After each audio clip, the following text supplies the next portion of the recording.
Okay, so I'm out here and I have a ton of leaves. I usually put them around the base of the trees and stuff like that or in the gardens. But there's a ton of leaves that are still on the ground everywhere. And they're basically ruining the grass. It's pretty cold today. It's like it's 3 degrees or something. So, but it's sunny and beautiful and I'm dying to be outside. So I thought I would come out and start raking them up. And what I'm doing is they're pretty broken down, most of them anyway. I mean, look under this tree. Look at that. It's going to be enough leaves for I could sell them. So what I'm doing is I'm raking them up and I'm just putting them in this bin. And I'm using my cordless weed eater to just break them down some more, just to make sure everything's broken down and take out all the twigs and stuff. And I'm going to put it in my garden as leaf mulch. I'll put it in between the rows of beds, so that it helps protect the soil and keep moisture and stuff like that. And it'll eventually break down and just be good for the soil. It's good for the soil even before it's broken down because it helps keeps the moisture. It suppresses weeds and all kinds of good stuff like that. And then when it breaks down, it just goes back into the soil. So it's basically like just faster than adding it to your compost pile. I mean, look at all the freaking leaves that are under this tree. This is crazy. I don't even know if I can do all of this. I'm going to be sore. Okay. So anyway, that's what I'm up to today. I'll send you some pictures so you can see how it goes. But basically what I'm doing is I'm just raking them into the pile, putting them in this box, doing a quick weed eater job on them so that it becomes, oh, I'm in my own shadow here, so that it becomes like, not you don't want the whole leaves because the whole leaves will just create like a mat and nothing will get through them. So you want it to be sort of broken down like that. And make sure you take the twigs out and stuff like that. You want to make sure there's no rocks in here before you do this. And yeah, I'll use that as leaf mulch. So I'm very excited. It's a free resource. I got nothing else to do because everybody's stuck at home. It's a beautiful day. Gorgeous, a little cold, but you know what? When you're raking leaves, it's not that cold because you work up a sweat. So there's exercise, oxygen, sunshine, and I'm benefiting my garden and my yard because when it thaws out, it won't have all these wet leaves everywhere, or if I get to do them all. So that'll be great. And yeah, I just thought I'd update you guys on how that's going, and I'll let you know when I'm done, and I'll give you a look at what it looks like. So another couple of tips. I'm using a plastic bin here, like from Walmart. This bin is old. It's been left outside in the cold and the rain. It's been outside for a couple of years. I'm using it for a purpose it initially is not intended for. It's for storing clothes and stuff like that inside. It's not really made heavy duty. I mean, look, this is already cracked. So just wanted to let you know my weed eater is like making some serious holes in it. So some advice if you do try to do this is, either use something old that you don't care if it gets holes in it, or use maybe a garbage can that's a little more industrial strength than something like this. Realize this is not the intended purpose of this container. Also, it's not the intended purpose of your weed eater either. So when you put your weed eater into it, what I'm doing is when I turn it on, I'm just sort of doing this and going down real quick. I'm not burying my weed eater in the bottom of it so it lugs. I'm trying not to touch the sides, especially now that I know that it's breaking the container, because I don't want to break my weed eater either. So be gentle with everything. Realize that this is a hack. It's not the intended use of the container. It's not the intended use of your weed eater. Make sure there's no rocks, there's no twigs, and just be gentle and delicate. I go in and turn it over with my hands and then do it a little bit more. But it's almost the same way you'd use an immersion blender. You just go in and do it a little bit and stop. Go in and do it a little bit and stop. So, don't try it and break all your stuff and then you know, call me and get mad at me because you broke all your stuff. I'm just giving you a hack, and it works great, but realize that you need to sort of do it delicately, and these are not the intended uses for these items. So make sure you're using a container that's maybe a little bit stronger than this one, and try not to burn out your weed eater either. Another quick tip for you guys, as I'm raking it up, I'm realizing, like, this was left here in the fall, it all got raked up around the tree, just as solid leaves, right? I didn't break them down. And as I'm raking them away now, what's exposed is the soil that last year was all covered with trees and growth.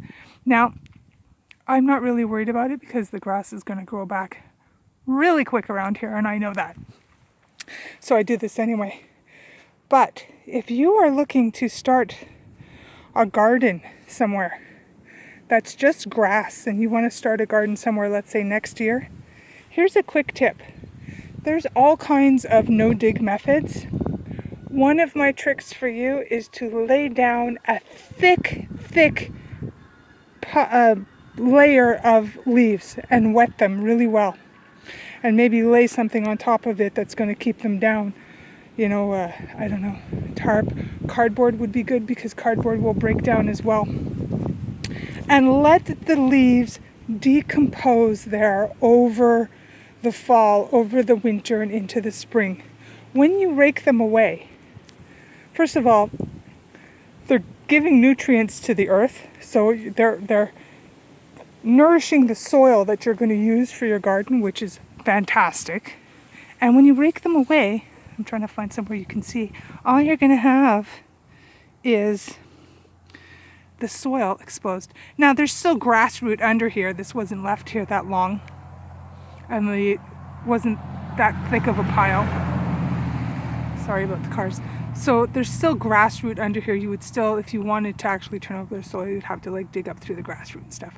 But if you're looking to start a no-dig garden, it's a great way to prepare the soil. It's a great way to prepare, and then you can do what I just showed you and sort of grind up the leaves and use that as a bed starter, you know, if you're going to do like a lasagna garden or something like that. And, you know, rather than digging up all the soil, all that work, it's a lot of work. Here, if I just took a metal rake or something like that, I could loosen this up pretty quickly. There's going to be a lot of grass and roots and stuff here, particularly because I know it's, you know, it's under a beautiful tree, and you know, I know that there's all kinds of stuff growing under here. But if I had done it somewhere else, like, I don't know, anywhere else, it's going to be that way everywhere that I have to dig up the leaves. It's a really good way to start a bed. So if you're looking to start a new bed, and I wish I had thought of it before, because I just decided myself like 2 weeks ago that I'm going to start another bed down at the other end. Well, you know what? I want to start it this year, but if I had thought of it last year, that would have been a really good thing to do, because now it would be all open soil. As it stands now, I either have to dig up the first layer of grass, which is going to be a freaking pain and a half, or I have to start building layers for a lasagna garden. Even the lasagna gardens are better when you do them the year ahead of time. You can do them that same year, but really, to have really good planting medium, if you do it the year before and let everything sit over the winter and meld and compost and give nutrients, that's really the best thing to do. So there's a little tip, another free resource for you, another way to use your free resource, the leaves that are given by these beautiful trees. So here, I don't know if you can tell it on the video. Here I've put it in between my garden, my where I've already planted. So you don't want to put this on your plants or the seedlings or anything, the actual plants or anything, because it's going to suppress them. So one of the things that mulch does is it suppresses weeds. Well, the mulch doesn't know if the plant is a weed or a vegetable or something you want or something you don't want. So when you hear that something suppresses weeds, it suppresses plants. So it's very good for the soil. What it'll do is it'll retain the moisture in the soil. It will suppress the weeds anywhere that you put it down. So here I've put it down in between my rows. So it should suppress the weeds in between my rows, which I love because I hate weeding. And it will eventually break down and be very good nutrients for the soil. It's already largely broken down. If you were to put in, let's say, leaves that had not been broken down, they would just create a mat and rot everything that's underneath it. So it really wouldn't have the same effect. This is sort of like speeding up the composting process. So here I've just put it here. I don't have too much planted here, so I just put it everywhere for the moment. Here I did not put it on where I planted my peas because I want the peas to come up. In this bed, I don't know if you can pick it up on the camera. I did until about halfway through the bed. I have to do the rest. But I basically just, there's nothing planted in this bed yet, so I basically just dumped it out and raked it all over the bed.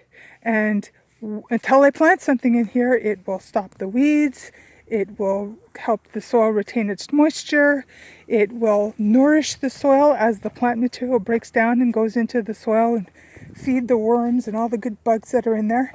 When it's time for me to plant, I will just come down to the bed, I will make a little hole where I want it,